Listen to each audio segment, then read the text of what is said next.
통섭 지식의 경계를 넘어 미래로. 에드워드 윌슨과 최재천 그리고 우리가 나아갈 길. 여러분은 혹시 이런 경험이 있으신가요? 대학에서 경제학을 전공했는데 정작 사람들의 비합리적인 경제 행동은 설명할 수 없었던 경험. 의학을 공부했지만 가난한 지역의 질병이 왜 치료되지 않는지 의학 교과서에서는 답을 찾을 수 없었던 순간. 역사를 연구했지만 방대한 자료 앞에서 인간의 한계를 느꼈던 그 막막함. 이 모든 질문들의 답은 사실 학문의 경계 너머에 있었습니다. 경제학만으로는 부족했습니다. 심리학이 필요했습니다. 의학만으로는 부족했습니다. 인류학과 사회학이 필요했습니다. 역사학만으로는 부족했습니다. 컴퓨터 과학과 통계학이 필요했습니다. 오늘 우리가 이야기할 통섭은 바로 이런 것입니다. 학문의 벽을 허물고 지식을 통합하는 것. 그리고 이것이 바로 우리 문명이 나아가야 할 방향입니다. 20세기 후반 한 개미학자가 있었습니다. 그는 평생 개미를 연구했지만 어느 순간 깨달았습니다.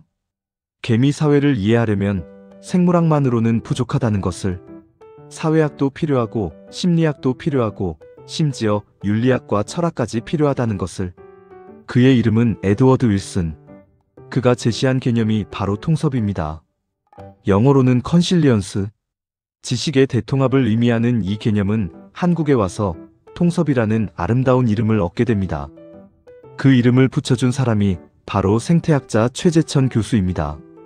최재천 교수는 단순히 번역자가 아니었습니다. 그는 윌슨의 제자였고 한국의 통섭운동을 일으킨 선구자였습니다.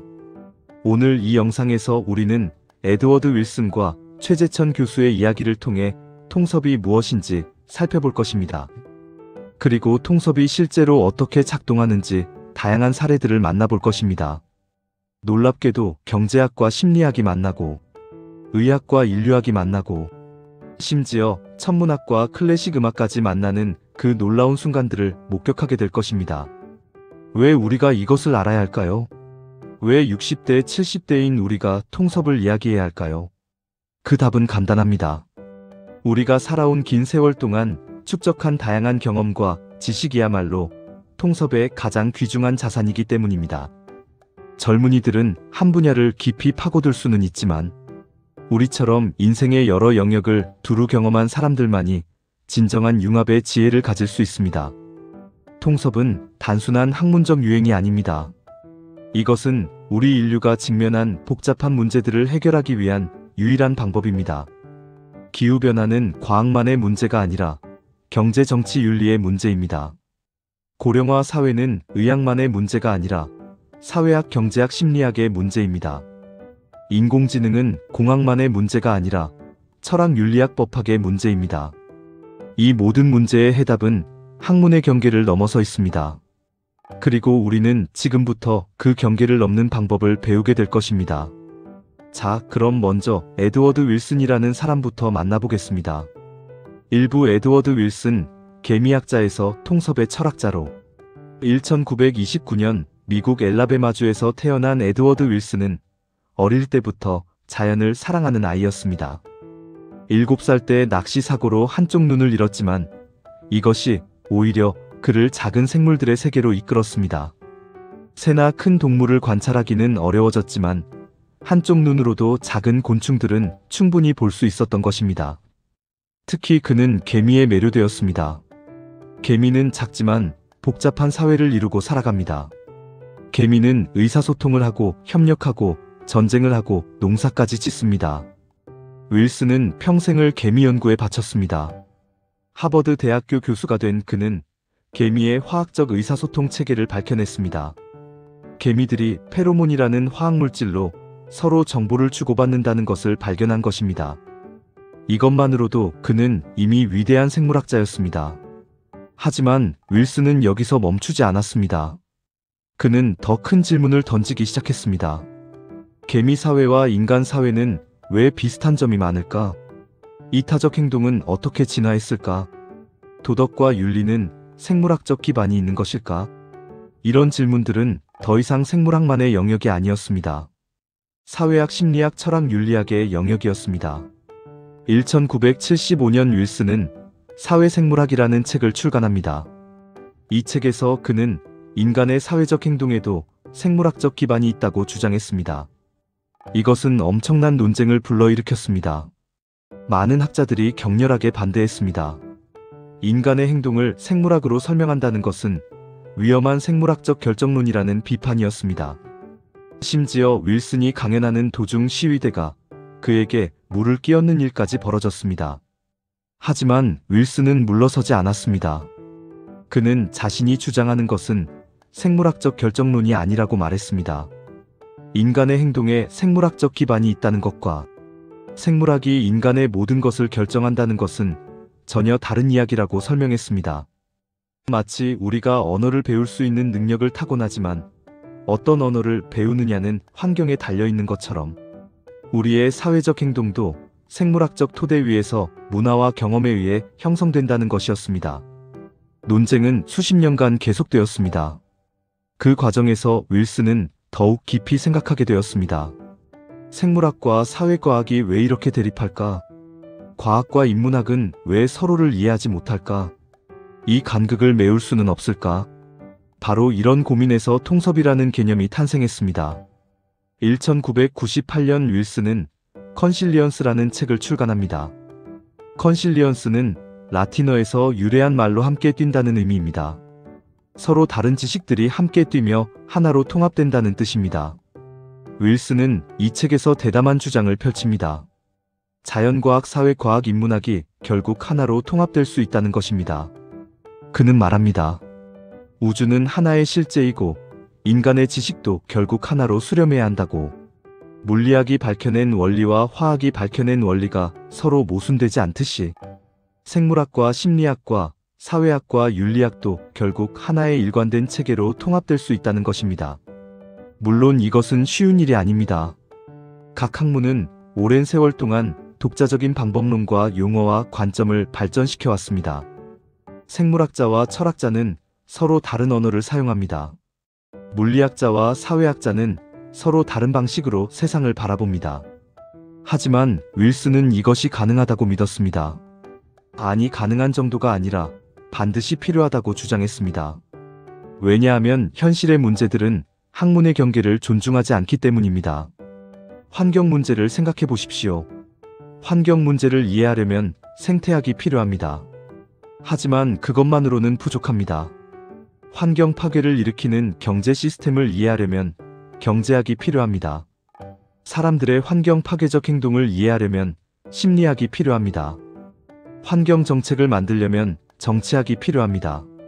환경 보호의 당위성을 주장하려면 윤리학이 필요합니다. 결국 환경 문제는 통섭적 접근 없이는 해결할 수 없는 것입니다. 윌슨은 특히 생물학과 인문학의 통합을 강조했습니다. 그는 인간의 본성을 이해하는 것이 모든 통섭의 핵심이라고 보았습니다. 인간의 본성은 생물학적으로 진화해온 것입니다. 우리의 뇌는 수백만 년의 진화 과정에서 형성되었습니다. 우리의 감정 본능 욕구는 생존과 번식에 유리하도록 선택되어 왔습니다. 하지만 이것은 시작일 뿐입니다. 인간은 생물학적 존재이면서 동시에 문화적 존재입니다. 우리는 유전자뿐만 아니라 문화도 세대를 넘어 전달합니다. 우리는 본능대로만 살지 않고 도덕과 윤리를 만들어냅니다. 따라서 인간을 이해하려면 생물학과 인문학이 모두 필요합니다. 생물학은 우리가 왜 특정한 방식으로 느끼고 생각하는지 설명합니다. 인문학은 우리가 그런 본성을 어떻게 성찰하고 극복하고 승화시키는지 탐구합니다. 윌슨은 이 둘이 대립할 필요가 없다고 주장했습니다. 오히려 서로를 보완하며 더 깊은 이해로 나아갈 수 있다는 것입니다. 예를 들어 도덕성을 생각해 봅시다. 철학은 오랫동안 도덕의 원리를 탐구해 왔습니다. 무엇이 옳고 그른가? 어떻게 살아야 하는가? 이런 질문들에 답하기 위해 수많은 윤리 이론들이 만들어졌습니다. 한편 진화생물학은 이타성의 진화를 연구해 왔습니다. 왜 생물들은 자신의 이익을 희생하며 남을 돕는가?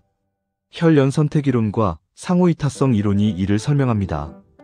이 두 접근이 만나면 무슨 일이 벌어질까요? 우리는 도덕성이 어디서 왔는지 더 잘 이해하게 됩니다. 우리의 도덕 감정이 진화의 산물이라는 것을 알게 됩니다.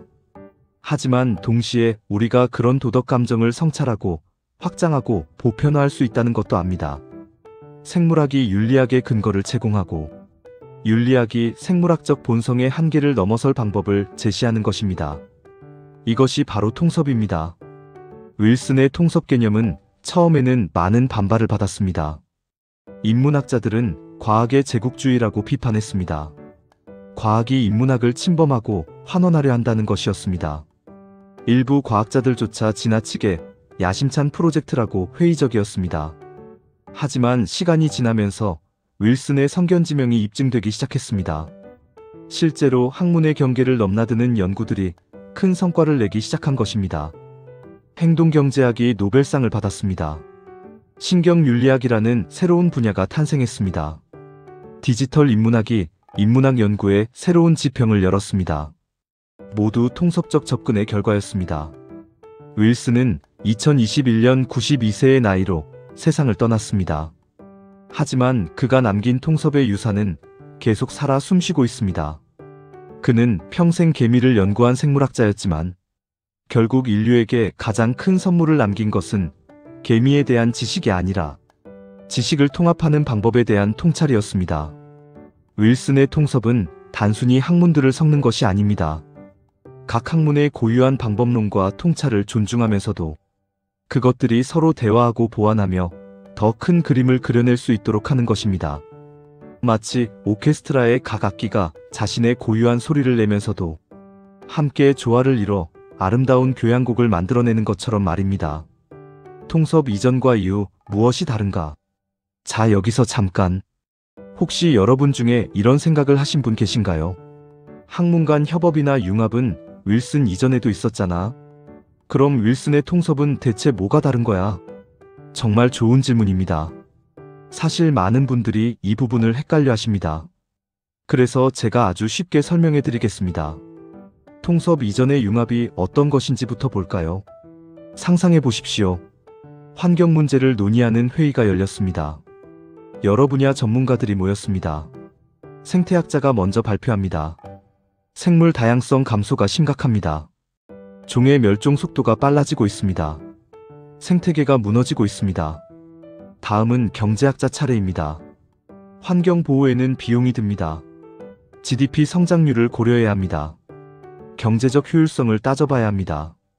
마지막으로 사회학자가 말합니다. 지역 공동체가 중요합니다.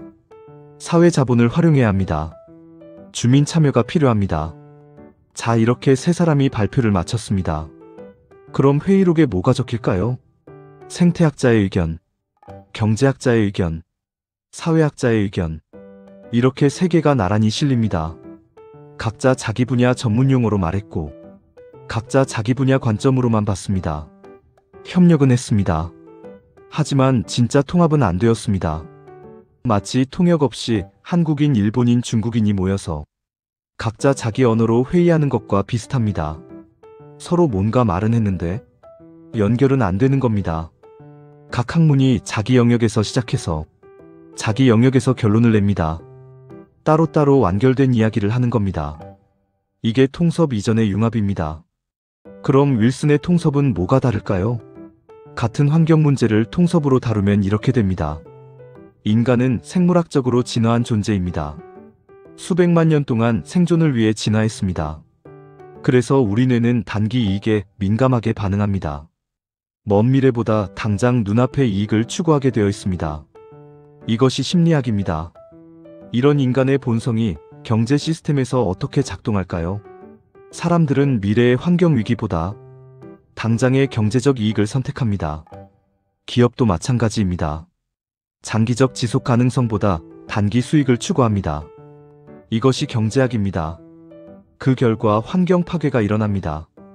그럼 정책은 어떻게 만들어야 할까요? 인간의 이런 생물학적 본성을 고려해야 합니다.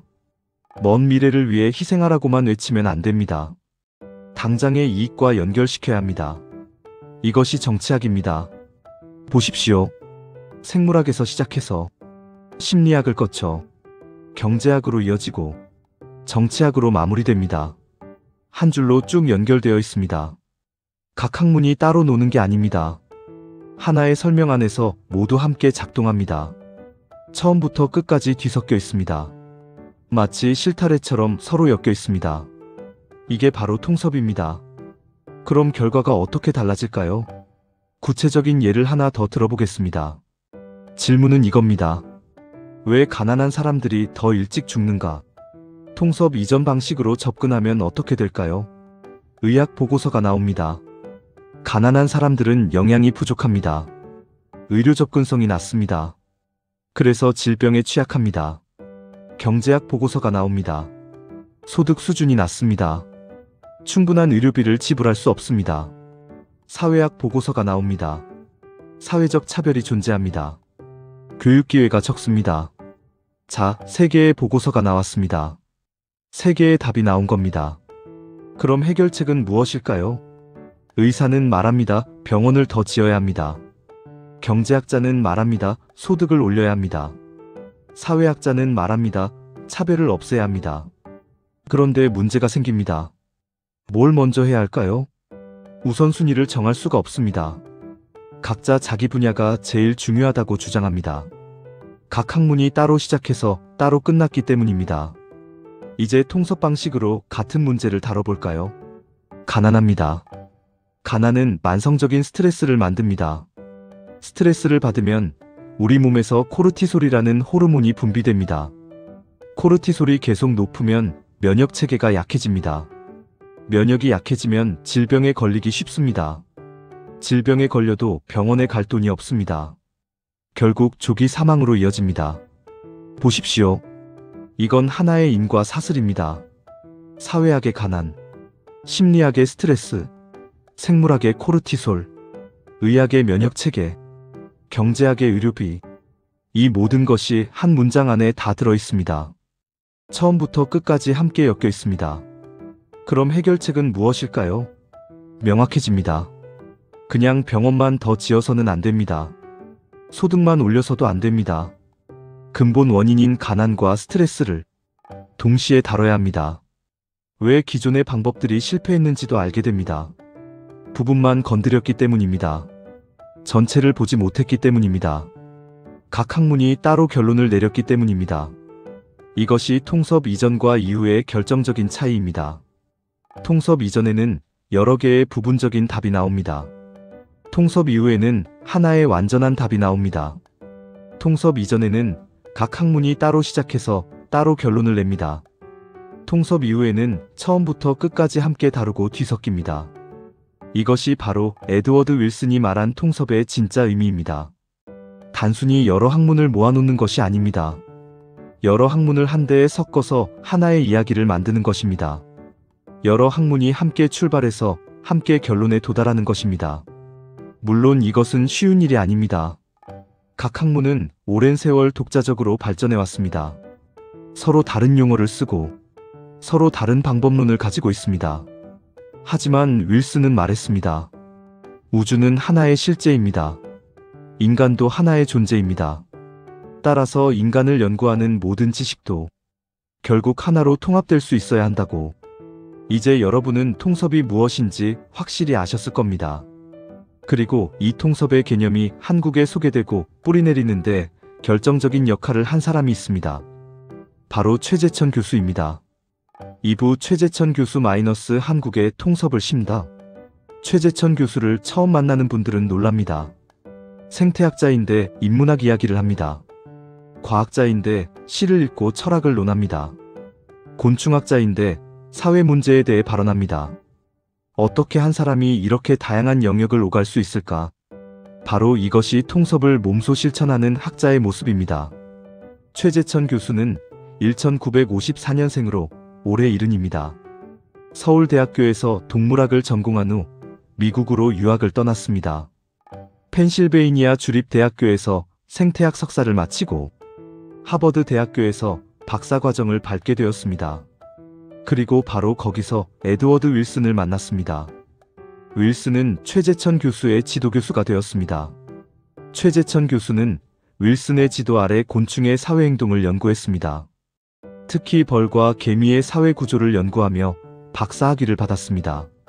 하지만 최재천 교수가 윌슨에게서 배운 것은 곤충학만이 아니었습니다. 그는 윌슨의 학문적 태도를 배웠습니다. 경계를 넘나드는 용기를 배웠습니다. 작은 것에서 큰 것을 보는 눈을 배웠습니다. 윌슨은 개미를 연구하며 인간 사회를 이해하려 했습니다. 최재천 교수도 곤충을 연구하며 인간을 이해하려 했습니다. 1990년대 중반 박사학위를 마치고 귀국한 최재천 교수는 서울대학교 교수가 되었습니다. 그리고 한국 사회에 생명과학의 중요성을 알리는 일에 힘썼습니다. 하지만 그의 진짜 사명은 따로 있었습니다. 그것은 바로 과학과 인문학의 대화를 만들어내는 것이었습니다. 1998년 스승 에드워드 윌슨이 컨실리언스라는 책을 출간했습니다. 최재천 교수는 이 책을 한국에 소개해야겠다고 결심했습니다. 하지만 단순히 번역하는 것만으로는 부족했습니다. 컨실리언스라는 말 자체를 한국어로 어떻게 옮길 것인가부터 고민이었습니다. 직역하면 통합이나 융합 정도가 될 것입니다. 하지만 최재천 교수는 더 나은 말을 찾고 싶었습니다. 그는 한자어 사전을 뒤지고 고전을 찾아보았습니다. 그리고 마침내 통섭이라는 말을 발견했습니다. 통섭, 큰 줄기로 잡아 가지런히 한다는 뜻입니다. 흩어진 것들을 하나로 모아 다스린다는 의미입니다. 이것이 바로 윌슨이 말하고자 했던 컨실리언스의 정신이었습니다. 2005년 최재천 교수가 번역한 통섭지식의 대통합이 출간되었습니다. 이 책은 한국 지식사회에 큰 반향을 일으켰습니다. 많은 사람들이 통섭이라는 개념에 공감했습니다. 학문의 벽이 너무 높다는 것을 모두가 느끼고 있었던 것입니다. 최재천 교수는 여기서 멈추지 않았습니다. 그는 통섭을 단순한 번역어가 아니라 하나의 운동으로 만들고자 했습니다. 이화여자대학교에 통섭원을 설립했습니다. 한국 최초의 통섭 연구기관이었습니다. 통섭원은 과학자와 인문학자들이 함께 모여 대화하는 공간이 되었습니다. 생물학자와 철학자가 함께 생명윤리를 논의했습니다. 물리학자와 예술가가 함께 우주의 아름다움을 탐구했습니다. 경제학자와 생태학자가 함께 지속가능한 발전을 고민했습니다. 최재천 교수는 직접 발로 뛰며 통섭을 전파했습니다. 강연장을 누비며 통섭의 중요성을 설파했습니다. 방송에 출연해 과학을 쉽게 설명했습니다. 책을 쓰고 칼럼을 기고하며 대중과 소통했습니다. 그의 대표작 중 하나가 생명이 있는 것은 다 아름답다입니다. 이 책은 과학 에세이이면서 동시에 인문학 에세이입니다. 개미와 벌의 생태를 설명하면서 인간 사회의 문제를 성찰합니다. 자연의 질서를 이야기하면서 삶의 지혜를 전합니다. 이것이 바로 통섭적 글쓰기입니다. 최재천 교수는 왜 이렇게 통섭에 매달렸을까요? 그것은 한국 사회가 안고 있는 문제를 절감했기 때문입니다. 한국의 교육은 지나치게 분과화되어 있습니다. 고등학교 때부터 문과와 이과로 나뉩니다. 대학에 가면 학과 간 벽은 더욱 높아집니다. 전공이 다르면 대화조차 어렵습니다. 이런 상황에서 복잡한 사회 문제를 어떻게 해결할 수 있을까요? 최재천 교수는 한국 사회가 통섭적 사고를 배워야 한다고 역설했습니다. 특히 그는 환경 문제에서 통섭의 필요성을 강조했습니다. 기후변화, 생물 다양성, 감소, 환경오염. 이런 문제들은 과학만으로 해결할 수 없습니다. 과학은 문제가 무엇인지 진단할 수 있습니다. 지구온도가 얼마나 올랐는지, 어떤 생물종이 멸종 위기에 처했는지, 대기 중 탄소 농도가 얼마나 증가했는지. 하지만 이런 문제를 해결하려면 과학을 넘어서야 합니다. 경제 시스템을 바꿔야 합니다. 정치적 의지를 만들어내야 합니다. 사람들의 생활 방식을 변화시켜야 합니다. 그리고 무엇보다 환경을 왜 보호해야 하는지에 대한 윤리적 성찰이 필요합니다. 이 모든 것이 통섭적 접근을 요구합니다. 최재천 교수는 자신의 삶으로 통섭을 보여주었습니다. 그는 과학자이지만 인문학을 사랑합니다. 그는 책을 읽고 음악을 듣고 미술관을 갑니다. 그는 고전에서 지혜를 구하고 시에서 영감을 얻습니다. 그리고 이 모든 것이 그의 과학 연구를 더욱 풍성하게 만듭니다. 최재천 교수는 종종 말합니다. 과학자는 좁고 깊게 파는 것만으로는 부족하다고, 넓게 보는 눈도 필요하다고, 다른 분야의 통찰을 받아들일 수 있는 열린 마음이 필요하다고. 이것은 비단 과학자만의 이야기가 아닙니다. 인문학자도 마찬가지입니다. 인문학자도 과학의 성과를 외면해서는 안 됩니다. 뇌과학이 밝혀낸 인간 본성에 대한 통찰을, 진화생물학이 제시하는 협력과 이타성의 기원을, 물리학이 보여주는 우주의 신비를, 이 모든 것이 인문학을 더욱 깊고 풍성하게 만들 수 있습니다. 최재천 교수는 또한 통섭이 우리 시대의 생존 전략이라고 말합니다. 21세기는 융복합의 시대입니다. 새로운 혁신은 대부분 경계에서 일어납니다. 한 분야만 아는 전문가는 한계가 있습니다. 여러 분야를 넘나들 수 있는 사람이 경쟁력을 갖습니다. 기업들이 원하는 인재상도 바뀌었습니다. T자형 인재라는 말이 있습니다. 한 분야의 깊은 전문성을 가지면서도 다른 분야에 대한 폭넓은 이해를 가진 사람. 이것이 바로 통섭적 인재입니다. 최재천 교수는 젊은이들에게 말합니다. 한 우물만 파지 말라고. 물론 깊이는 중요합니다. 하지만 넓이도 중요합니다. 자신의 전공을 깊이 공부하되 다른 분야에도 관심을 가지고 책을 읽고 강연을 듣고 대화를 나누라고. 그리고 이것은 젊은이들만의 이야기가 아닙니다. 오히려 우리 시니어 세대야말로 통섭에 유리한 위치에 있습니다. 우리는 이미 인생의 다양한 영역을 경험했습니다. 직장 생활을 하며 경제와 경영을 배웠습니다. 가정을 꾸리며 심리학과 교육학을 체득했습니다. 사회생활을 하며 정치와 사회학을 이해했습니다. 나이 들며 건강과 의학에 관심을 갖게 되었습니다. 이 모든 경험이 통섭의 자산입니다. 최재천 교수가 통섭을 말하는 또 다른 이유가 있습니다. 그것은 통섭이 희망의 메시지이기 때문입니다. 세상은 복잡합니다. 문제는 산적해 있습니다. 때로는 압도당하고 절망스럽습니다. 하지만 통섭은 말합니다. 우리에게는 방법이 있다고. 서로 다른 지식과 경험을 모으면 해답을 찾을 수 있다고. 혼자서는 부족하지만 함께하면 가능하다고. 이것이 바로 통섭의 정신입니다. 최재천 교수는 2025년 현재까지도 활발히 활동하고 있습니다. 그는 생명다양성재단 이사장으로서 환경운동을 이끌고 있습니다.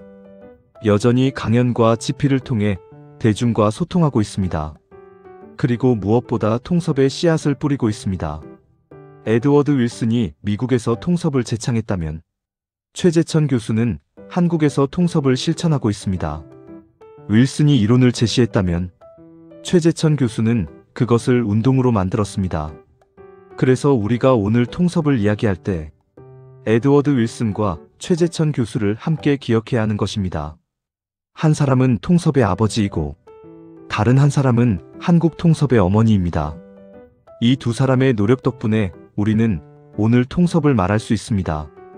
그렇다면 통섭은 구체적으로 어떻게 작동할까요? 이론이 아니라 실제로 통섭이 성공한 사례는 무엇일까요? 지금부터 우리는 통섭의 놀라운 성공 사례들을 만나볼 것입니다. 그리고 놀랍게도 우리가 상상하지 못했던 분야들이 만나 새로운 지식을 창조한 이야기를 듣게 될 것입니다. 3부 통섭의 다양한 얼굴들. 통섭은 추상적인 개념이 아닙니다. 실제로 작동하는 강력한 방법론입니다. 지난 수십 년간 학문의 경계를 넘나든 연구들이 놀라운 성과를 내왔습니다. 그중 일부는 우리가 예상할 수 있는 것들입니다. 경제학과 심리학이 만나고 의학과 사회학이 만나는 것은 어느 정도 자연스러워 보입니다. 하지만 놀랍게도 전혀 관련 없어 보이는 분야들이 만나 기적 같은 결과를 만들어낸 경우도 있습니다. 천문학과 클래식 음악이 만나고 수학과 예술이 만나는 경우입니다. 먼저 예상 가능한 성공 사례들부터 살펴보겠습니다. 그리고 나서 정말 놀라운 예상 밖의 통섭 사례들을 만나보겠습니다. 예상되는 통섭 행동 경제학. 경제학은 오랫동안 합리적 인간을 전제로 했습니다. 호모 에코노미쿠스라는 개념입니다. 인간은 항상 합리적으로 판단하고 자신의 이익을 극대화하는 선택을 한다는 가정입니다. 이 가정 위에 거대한 경제 이론 체계가 세워졌습니다. 시장은 효율적이고 가격은 정확한 정보를 반영하며 사람들은 최선의 선택을 한다는 것입니다. 하지만 현실은 달랐습니다. 사람들은 종종 비합리적인 선택을 했습니다. 손실을 너무 두려워해서 이익의 기회를 놓쳤습니다. 무료라는 말에 현혹되어 필요 없는 것을 샀습니다. 미래의 큰 이익보다 당장의 작은 이익을 선택했습니다. 경제학 이론으로는 설명할 수 없는 현상들이었습니다. 바로 이때 심리학이 개입했습니다. 1970년대 두 명의 심리학자가 등장합니다. 데니얼 카너먼과 아모스 트버스키입니다. 이들은 인간의 의사결정 과정을 연구했습니다. 그리고 놀라운 사실을 발견했습니다. 인간의 의사결정에는 체계적인 편향이 있다는 것입니다. 이것을 인지 편향이라고 합니다. 예를 들어 손실 회피 편향이 있습니다. 사람들은 같은 크기의 이익과 손실이 있을 때 손실을 이익보다 약 2배 더 크게 느낍니다. 1만 원을 잃는 고통이 1만 원을 얻는 기쁨보다 훨씬 큽니다. 그래서 사람들은 손실을 피하기 위해 비합리적인 선택을 하기도 합니다. 또 앵커링 효과라는 것이 있습니다. 먼저 제시된 숫자가 이후 판단에 영향을 미치는 것입니다. 백화점에서 정가를 크게 써놓고 할인가를 작게 써놓는 것도 이 때문입니다. 정가라는 앵커가 우리 머릿속에 박혀서 할인가가 정말 싸다고 느끼게 만드는 것입니다. 이런 발견들은 경제학의 혁명을 일으켰습니다. 인간이 완벽하게 합리적이지 않다는 것이 입증된 것입니다. 그렇다면 경제이론도 수정되어야 했습니다. 이렇게 탄생한 것이 행동경제학입니다. 행동경제학은 경제학과 심리학의 완벽한 결합입니다. 경제학의 모델과 심리학의 통찰이 만나 새로운 이론 체계를 만들어낸 것입니다. 2002년 데니얼 카너먼은 노벨 경제학상을 받았습니다. 심리학자가 경제학상을 받은 것입니다. 이것 자체가 통섭의 승리였습니다. 행동경제학은 이제 경제학의 중요한 한 분야가 되었습니다. 그리고 실제 정책에도 활용되고 있습니다. 영국 정부는 너지 유닛이라는 조직을 만들었습니다. 행동경제학의 원리를 활용해 정책의 효과를 높이는 것입니다. 예를 들어 장기기증 동의율을 높이기 위해 신청 방식을 바꿨습니다. 기존에는 장기기증을 원하면 신청하는 방식이었습니다. 아프트마이너스인 방식입니다. 하지만 이것을 기본적으로 장기기증에 동의하되 원하지 않으면 거부하는 방식으로 바꿨습니다. 아프트마이너스 아우트 방식입니다. 이 작은 변화만으로 장기기증 동의율이 크게 올랐습니다. 사람들은 기본 설정을 바꾸지 않으려는 경향이 있기 때문입니다. 이것을 현상유지 편향이라고 합니다. 이처럼 행동경제학은 인간의 실제 행동을 이해함으로써 더 나은 정책을 만들 수 있게 해줍니다. 이것이 바로 통섭의 힘입니다. 예상되는 통섭 의료인류학. 또 다른 성공적인 통섭 사례는 의료인류학입니다. 의학과 인류학이 만난 것입니다. 의학은 질병을 치료합니다. 질병의 원인을 찾고 약을 개발하고 치료법을 연구합니다. 하지만 의학만으로는 설명할 수 없는 현상들이 있었습니다. 왜 어떤 지역에서는 치료법이 있는데도 사람들이 계속 죽어가는가? 왜 같은 질병인데 어떤 문화권에서는 다르게 경험되는가? 왜 의학적으로 효과가 입증된 치료를 사람들이 거부하는가? 이런 질문들에 답하려면 의학을 넘어서야 했습니다. 인류학이 필요했습니다. 인류학은 문화를 연구합니다. 사람들이 어떻게 살아가는지, 어떤 믿음을 갖고 있는지, 어떤 관습을 따르는지, 이런 것들이 질병과 건강에 큰 영향을 미칩니다. 대표적인 인물이 폴 파머입니다. 그는 하버드 의대 교수이면서 동시에 의료인류학자입니다. 그는 IT의 빈민가에서 일하며 깨달았습니다. 가난한 사람들이 죽어가는 것은 의학적 문제만이 아니라는 것을, 그것은 사회적, 경제적, 정치적 문제라는 것을. 결핵 환자를 생각해 봅시다. 결핵은 치료제가 있습니다. 6개월간 꾸준히 약을 먹으면 완치됩니다. 하지만 IT 빈민가에서는 많은 결핵 환자가 죽었습니다. 왜일까요? 환자들이 약을 끝까지 먹지 않았기 때문입니다. 왜 약을 끝까지 먹지 않았을까요? 의지가 약해서일까요? 아닙니다. 그들은 하루하루 먹고 살기도 어려웠습니다. 약을 먹으러 병원에 갈 교통비가 없었습니다. 약을 먹으면 배가 고픈데 먹을 음식이 없었습니다. 일을 쉬고 병원에 가면 그날 수입이 없어 가족이 굶었습니다. 이것은 의학적 문제가 아니라 사회경제적 문제였습니다. 폴 파머는 이를 구조적 폭력이라고 불렀습니다. 가난과 불평등이라는 사회 구조가 사람들을 죽이는 것입니다. 그래서 그는 의료만으로는 부족하다고 깨달았습니다. 환자에게 약만 주는 것이 아니라 교통비도 지원하고 음식도 제공하고 생계를 유지할 수 있도록 도와야 했습니다. 이렇게 해서 탄생한 것이 파트너스 인 헬스라는 조직입니다. 이 조직은 의료와 사회 지원을 함께 제공합니다. 그 결과 IT에서 결핵 완치율이 극적으로 올랐습니다. 세계보건기구도 이 방식을 인정하고 채택했습니다. 이것이 바로 의료 인류학의 힘입니다. 의학이 질병을 이해한다면 인류학은 환자를 이해합니다. 의학이 무엇이 문제인지 진단한다면 인류학은 왜 그 문제가 발생했는지 설명합니다. 의학이 어떻게 치료할지 제시한다면 인류학은 어떻게 하면 환자가 실제로 치료받을 수 있을지 고민합니다. 두 학문이 만나면 더 효과적인 의료가 가능해집니다. 의료 인류학은 이제 중요한 학문 분야가 되었습니다. 많은 의과대학에서 의료 인류학을 가르칩니다.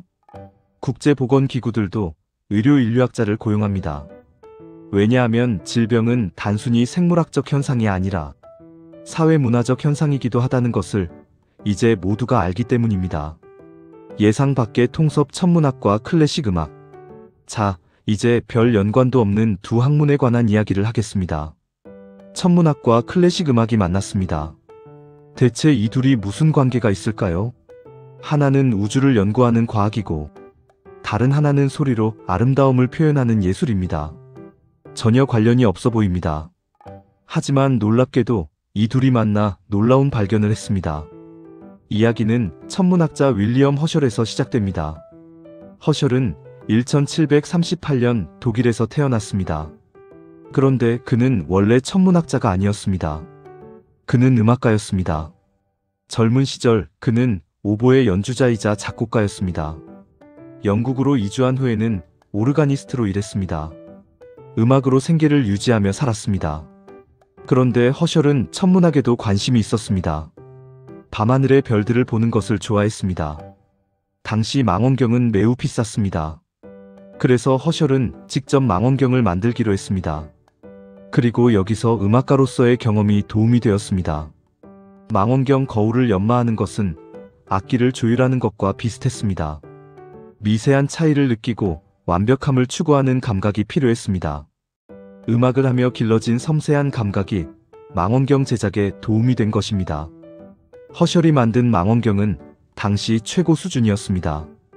그는 이 망원경으로 밤하늘을 관찰했습니다. 그리고 1781년 역사적인 발견을 합니다. 새로운 행성을 발견한 것입니다. 천왕성입니다. 이것은 고대부터 알려진 5개 행성 이외에 처음 발견된 행성이었습니다. 허셜은 하루아침에 유명해졌습니다. 국왕 조지 3세가 그를 왕실 천문학자로 임명했습니다. 이제 그는 음악을 그만두고 전업 천문학자가 되었습니다. 하지만 허셜은 음악적 사고방식을 잃지 않았습니다. 그는 천체를 관찰할 때 음악적 패턴을 찾았습니다. 별들의 배치에서 화음을 보았습니다. 행성의 움직임에서 리듬을 느꼈습니다. 이것이 그의 관찰을 더욱 예리하게 만들었습니다. 허셜은 또 다른 중요한 발견을 했습니다. 적외선의 발견입니다. 그는 프리즘으로 태양빛을 분해하고 각 색깔의 온도를 측정했습니다. 그런데 빨간색 넘어 보이지 않는 영역에서 온도가 가장 높다는 것을 발견했습니다. 이것이 적외선이었습니다. 허셜의 음악적 훈련은 여기서도 도움이 되었습니다. 음악가는 들리지 않는 소리를 상상할 수 있습니다. 악보를 보고 머릿속으로 음악을 들을 수 있습니다. 마찬가지로 허셜은 보이지 않는 빛을 상상할 수 있었습니다. 가시광선 너머에 무언가가 있을 것이라고 생각할 수 있었습니다. 또 다른 예가 있습니다. 20세기 천문학자 존 굴리케입니다. 그는 변광성을 연구했습니다. 변광성은 밝기가 주기적으로 변하는 별입니다. 굴리케는 이 별들의 밝기 변화를 그래프로 그렸습니다. 그런데 그 패턴이 음파와 비슷하다는 것을 발견했습니다. 그는 클래식 음악을 공부한 사람이었습니다. 그래서 별의 밝기 변화를 음악으로 변환할 수 있었습니다. 밝기가 높을 때는 높은 음으로, 밝기가 낮을 때는 낮은 음으로 바꾼 것입니다.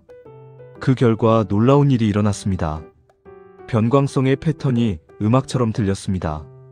어떤 별은 규칙적인 박자를 가졌습니다. 어떤 별은 복잡한 화음을 만들었습니다. 어떤 별은 불협화음을 냈습니다. 이것은 단순한 호기심이 아니었습니다. 실제로 별의 내부 구조를 이해하는 데 도움이 되었습니다. 별의 밝기 변화는 별 내부의 진동 때문입니다. 마치 악기가 진동하며 소리를 내듯이 별도 진동하며 빛을 냅니다.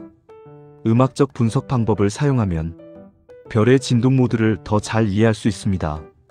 이것을 성진학이라고 합니다. 별의 진동을 연구하는 천문학 분야입니다.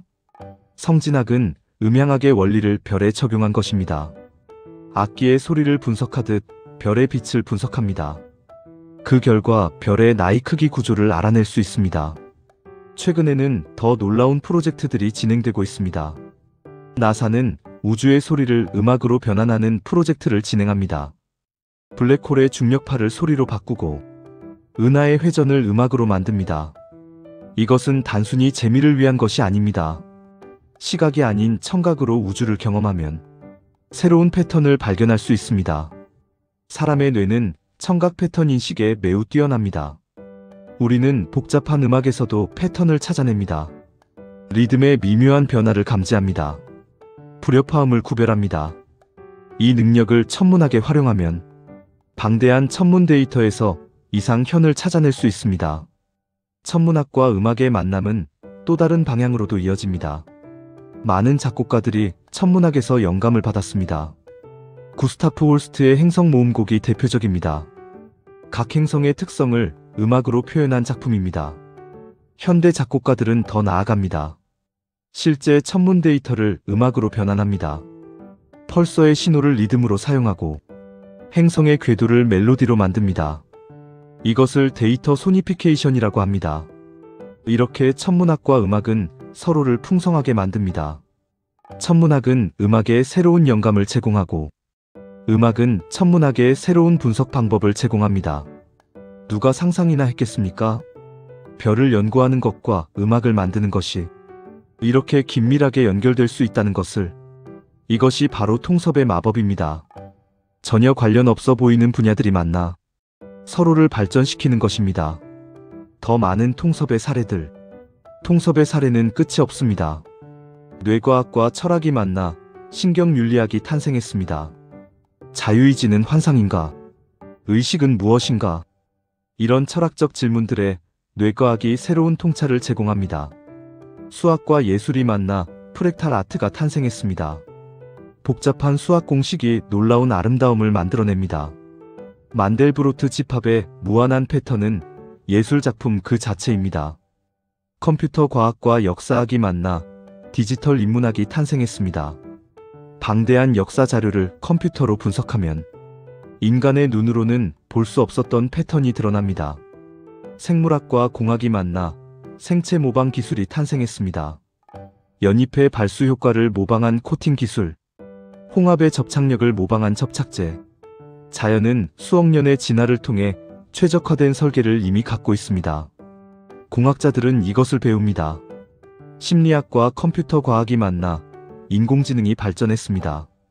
인간의 학습 방식을 연구하면 더 나은 AI 알고리즘을 만들 수 있습니다.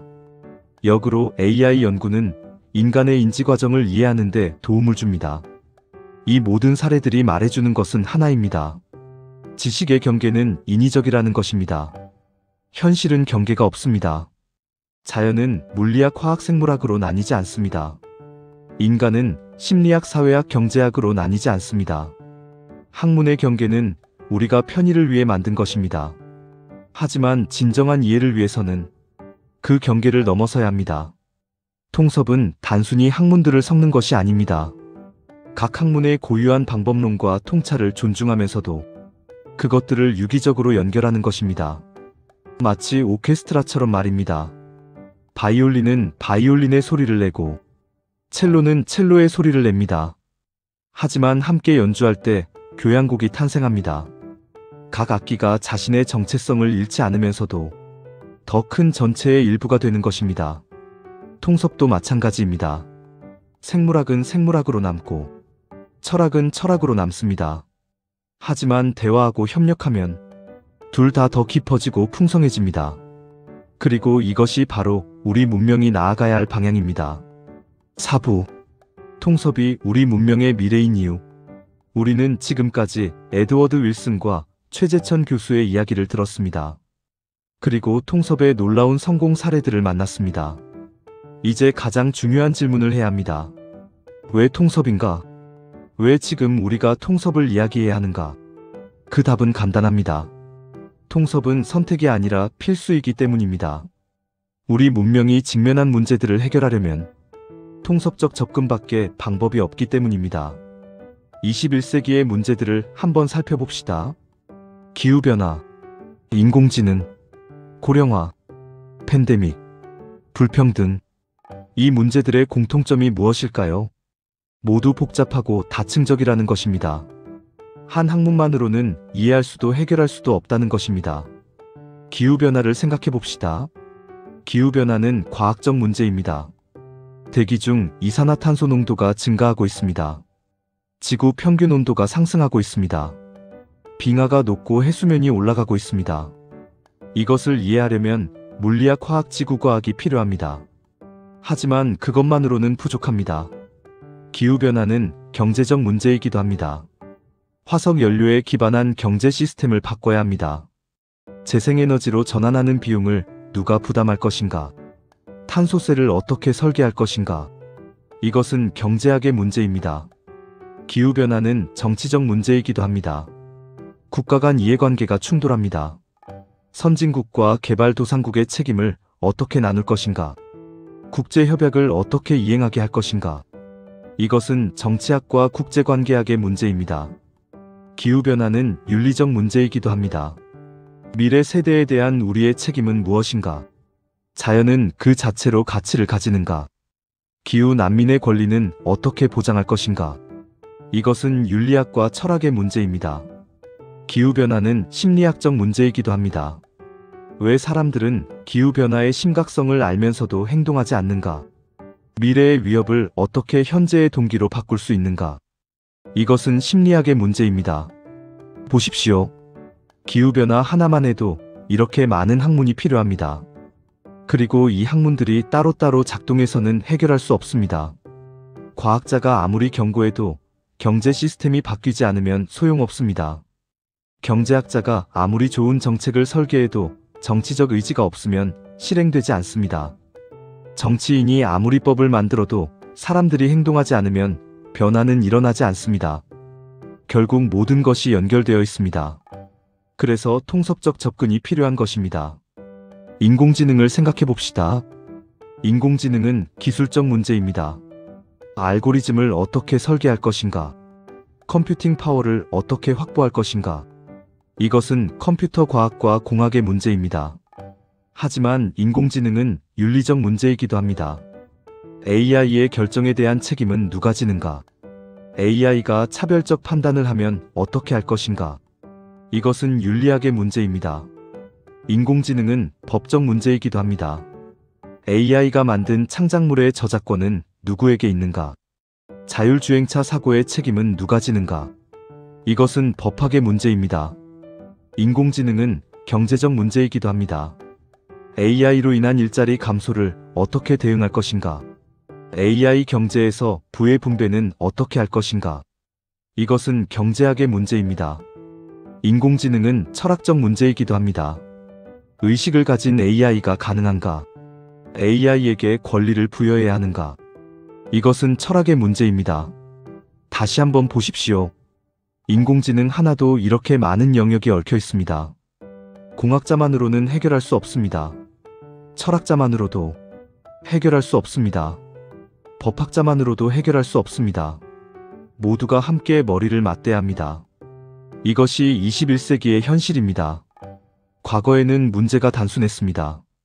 농업 생산을 늘리는 것, 질병을 치료하는 것, 교통수단을 발전시키는 것. 이런 문제들은 한 분야의 전문가가 해결할 수 있었습니다. 하지만 이제는 다릅니다. 모든 문제가 시스템의 문제입니다. 모든 것이 모든 것과 연결되어 있습니다. 경제가 환경에 영향을 미치고, 환경이 건강에 영향을 미치고, 건강이 경제에 영향을 미칩니다. 기술이 사회를 바꾸고, 사회가 윤리를 바꾸고, 윤리가 기술을 규제합니다. 이런 복잡한 연결 속에서 한 가지 관점만으로는 전체를 볼 수 없습니다. 장님 코끼리 만지는 격입니다. 코를 만진 사람은 코끼리가 뱀 같다고 말하고, 다리를 만진 사람은 코끼리가 기둥 같다고 말합니다. 둘 다 틀린 것은 아니지만 둘 다 전체를 보지 못합니다. 통섭은 전체를 보는 것입니다.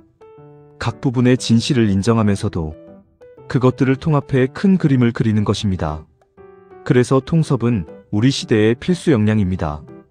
개인적으로도 그렇습니다. 한 분야만 아는 전문가는 한계가 있습니다. T자형 인재라는 말이 있습니다. 한 분야는 깊이 알고 여러 분야는 넓게 아는 사람입니다. 이제는 파이형 인재라는 말도 나옵니다. 여러 분야를 깊이 알고 그것들을 통합할 수 있는 사람입니다. 기업들도 이런 인재를 원합니다. 혁신은 경계에서 일어나기 때문입니다. 애플의 성공을 생각해 봅시다. 스티브 잡스는 기술자만이 아니었습니다. 그는 기술과 디자인과 인문학을 통합했습니다. 기술적으로 가능한 것만 만들지 않았습니다. 사람들이 원하는 것을 만들었습니다. 아름다운 것을 만들었습니다. 이것이 애플을 성공하게 만들었습니다. 사회적으로도 통섭이 필요합니다. 우리 사회의 문제들은 분야별로 나뉘지 않습니다. 교육 문제는 교육학만의 문제가 아닙니다. 심리학, 사회학, 경제학이 모두 관련되어 있습니다. 의료 문제는 의학만의 문제가 아닙니다. 경제학, 윤리학, 공학이 모두 관련되어 있습니다. 주택 문제는 건축학만의 문제가 아닙니다. 경제학, 사회학, 환경학이 모두 관련되어 있습니다. 정책을 만드는 사람들이 이것을 이해해야 합니다. 전문가들끼리 대화할 수 있어야 합니다. 서로 다른 언어를 쓰는 전문가들이 함께 문제를 풀 수 있어야 합니다. 그리고 여기서 우리 시니어 세대의 역할이 있습니다. 우리는 이미 통섭적 인간입니다. 우리는 인생을 살며 많은 것을 배웠습니다. 직장에서 일하며 경제와 경영을 배웠습니다. 가정을 꾸리며 심리학과 교육학을 배웠습니다. 사회생활을 하며 인간관계와 소통을 배웠습니다. 책을 읽고 영화를 보며 인문학을 배웠습니다. 여행을 다니며 다른 문화를 배웠습니다. 아프고 치료받으며 의학을 배웠습니다. 이 모든 경험이 통섭의 자산입니다. 젊은이들은 한 분야를 깊이 팔 수 있습니다. 하지만 넓은 경험은 우리에게 있습니다. 우리는 다양한 관점을 가지고 있습니다. 한쪽으로 치우치지 않고 균형을 잡을 수 있습니다. 이것이 바로 통섭의 힘입니다. 그래서 우리가 이 채널을 시작하는 것입니다. 우리는 통섭을 실험하려 합니다. 인문학과 과학을 넘나들려 합니다. 역사와 철학과 문학과 예술과 과학을 모두 다루려 합니다. 왜냐하면 이것들이 모두 연결되어 있기 때문입니다. 그리고 우리에게 그것을 볼 수 있는 경험이 있기 때문입니다. 에드워드 윌슨이 통섭을 제창한 이유를 기억하십시오. 지식은 하나로 통합되어야 한다는 것. 현실의 문제는 학문의 경계를 존중하지 않는다는 것. 따라서 우리도 경계를 넘어야 한다는 것. 최재천 교수가 통섭을 전파한 이유를 기억하십시오. 한국 사회가 너무 분절되어 있다는 것. 소통이 부족하다는 것. 하지만 함께하면 더 나은 미래를 만들 수 있다는 것. 이제 우리 차례입니다. 우리는 통섭을 배우고 익히고 실천할 것입니다. 우리는 지식의 경계를 넘나들 것입니다. 우리는 서로 다른 것들이 어떻게 연결되는지 탐구할 것입니다. 물론 쉽지 않을 것입니다. 한 분야도 제대로 알기 어려운데 여러 분야를 어떻게 다 알겠습니까? 하지만 통섭은 모든 것을 다 아는 것이 아닙니다. 각 분야를 존중하고 연결점을 찾고 대화하는 것입니다. 우리는 전문가가 아닙니다. 하지만 학습자입니다. 호기심을 가진 탐험가입니다. 그리고 그것으로 충분합니다. 레오나르도 다빈치를 생각해 보십시오. 그는 화가이면서 과학자였습니다. 공학자이면서 해부학자였습니다. 음악가이면서 수학자였습니다. 그는 모든 분야의 최고 전문가는 아니었을 것입니다. 하지만 모든 것에 호기심을 가졌습니다. 모든 것을 배우려 했습니다. 그리고 그 통섭적 사고가 그를 천재로 만들었습니다. 물론 그 시대의 천재지 21세기의 천재는 아닌 거지요. 우리도 우리만의 방식으로 통섭을 실천할 수 있습니다. 역사를 읽을 때 과학의 눈으로도 볼 수 있습니다. 과학을 배울 때 철학적 의미도 생각할 수 있습니다. 예술을 감상할 때 수학적 패턴도 찾아볼 수 있습니다. 이 모든 것이 통섭입니다. 그리고 이것이 우리 문명의 미래입니다. 앞으로 이 채널에서 우리는 다양한 주제를 다룰 것입니다. 어떤 때는 역사 이야기를 할 것입니다. 어떤 때는 과학 이야기를 할 것입니다. 어떤 때는 철학 이야기를 할 것입니다. 하지만 언제나 통섭의 정신으로 접근할 것입니다. 언제나 연결을 찾을 것입니다. 언제나 큰 그림을 볼 것입니다. 여러분을 이 여정에 초대합니다. 함께 배우고, 함께 성장하고, 함께 통섭을 실천합시다. 에드워드 윌슨은 말했습니다. 우리는 익사하거나 함께 헤엄쳐 나가거나 둘 중 하나다. 21세기의 복잡한 문제들 앞에서 우리는 함께 헤엄쳐 나가야 합니다. 각자의 전문성을 가지고, 하지만 서로 협력하며 학문의 경계를 넘어 지식을 통합하며, 이것이 통섭입니다. 이것이 우리의 미래입니다. 그리고 이것이 바로 우리가 이 채널을 만든 이유입니다. 마무리. 오늘 우리는 긴 여정을 했습니다. 에드워드 윌슨이라는 개미학자를 만났습니다. 그가 어떻게 통섭이라는 거대한 개념을 제시했는지 보았습니다. 최재천 교수를 만났습니다. 그가 어떻게 한국의 통섭을 심고 가꾸었는지 보았습니다. 통섭의 놀라운 성공 사례들을 만났습니다. 경제학과 심리학이 만나 행동경제학을 만들었습니다. 의학과 인류학이 만나 더 효과적인 의료를 만들었습니다. 그리고 놀랍게도 천문학과 음악이 만나 서로를 발전시켰습니다. 마지막으로 우리는 왜 통섭이 필요한지 생각했습니다. 21세기의 복잡한 문제들은 통섭 없이 해결할 수 없습니다. 기후변화, 인공지능, 고령화, 팬데믹. 이 모든 것이 여러 학문의 협력을 요구합니다. 그리고 우리 시니어들이야말로 통섭의 훌륭한 실천자가 될 수 있습니다. 우리의 긴 인생 경험이 바로 통섭의 자산이기 때문입니다. 이제 우리는 알았습니다. 통섭이 무엇인지, 왜 필요한지, 어떻게 작동하는지. 앞으로 이 채널에서 우리는 계속 통섭을 실천할 것입니다. 다양한 분야를 탐험하며 그것들이 어떻게 연결되는지 발견하며 더 큰 그림을 그려갈 것입니다. 여러분도 함께 해주십시오. 우리의 통섭 여정에 동참해 주십시오. 함께 배우고 함께 성장합시다. 에드워드 윌슨이 꿈꾸었던 지식의 대통합. 최재천 교수가 전파한 통섭의 정신. 이것을 우리가 이어갑니다. 우리 세대의 방식으로, 우리만의 속도로, 하지만 같은 방향을 향해 지식의 경계를 넘어 더 나은 미래로. 감사합니다.